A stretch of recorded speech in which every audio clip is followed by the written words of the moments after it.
lang nagsimula na magaling agad. Hey guys, so meron tayo ditong receiver ng PCX 150. So ang issue nito, nakalimutan ng code at wala na ring remote. So gagamitan natin ng MST 100 Pro X new update.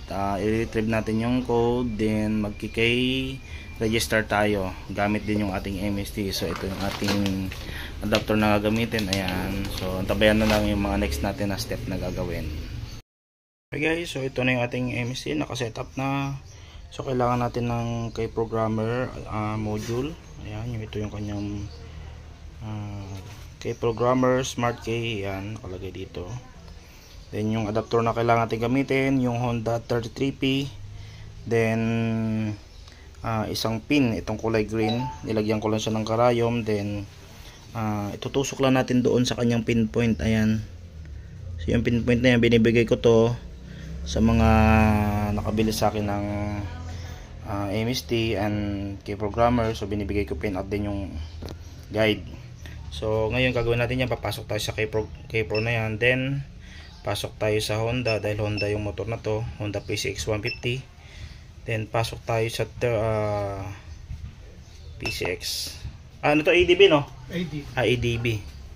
So ADB and PCX, isa lang yan kasi nakalagay dito ay 33P. Ayan. So pwede rin tayo pumasok dyan sa 33P na yan. So tingnan natin sa bagong update kung meron na siyang ADB. Wala, pero meron siyang 33P. Ayan.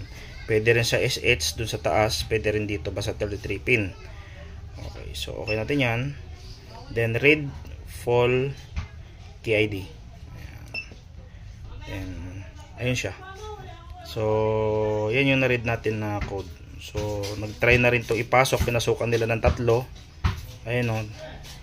So ngayon gagawin natin, magpe-pairing tayo ng code. So hanapin natin dyan, or titignan ko dito kung alin yung mag-okay, kasi meron pa siyang allowance sa 1, 2, 3, 4. Ayan. So ang pinaka mahalaga dito yung eSIM ID.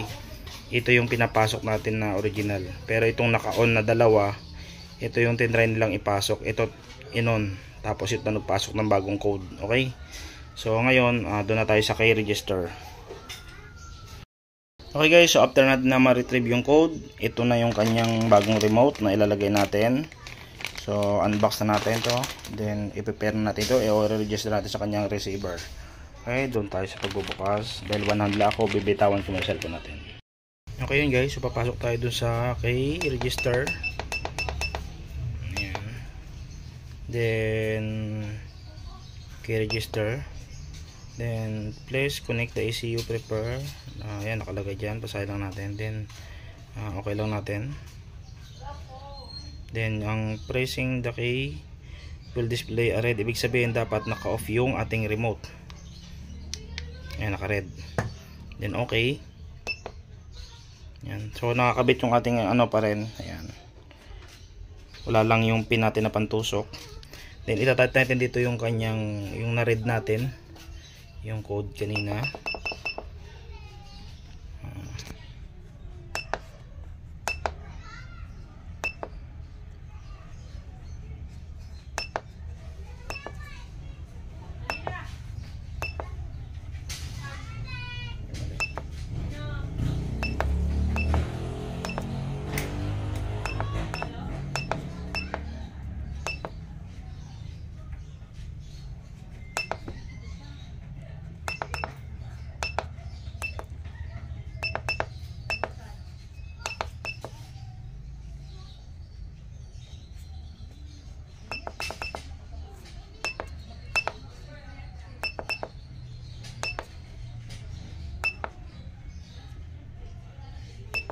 Ayun, so na-type na natin. Then press lang natin yung okay to continue.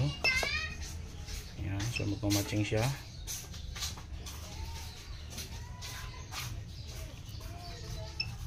So bine-verify niya kung tama ba yung code na na-read natin at yung key ID. So mag-agree naman siya, or may lalabasan sa screen kapag mali yung code.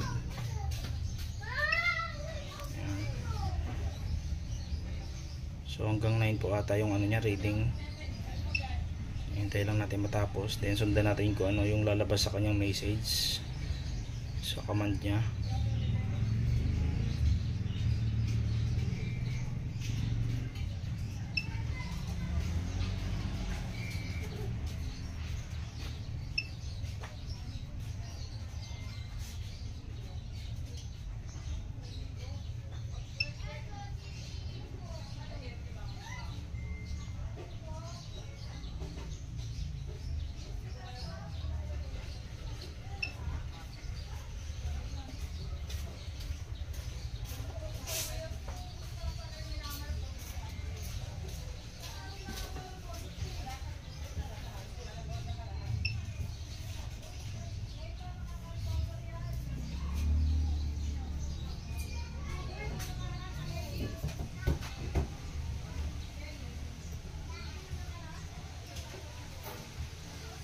And please turn on the remote key hanggang lumabas yung green natin na ilaw.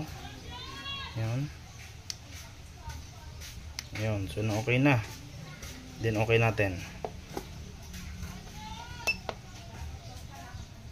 Yan, nagkikay matching na siya. Yan. So keep registration complete, please. Use the key detection function to check kung ang key functioning properly. Okay, so test natin, okay natin. So punta tayo sa key register sa check. Ayan, check key ay valid. Ayan, please connect the ECU proper to key. Then okay natin. Turn on the original key and the brand new. Yes, from green. Ang laker sa mga mekanikong nagtitiwala, ang laker sa nakikinig sa bawat himay at turo, ang laker na mekanikong nagsimula sa hula, ang laker sapagkat yan ang kanyang dala.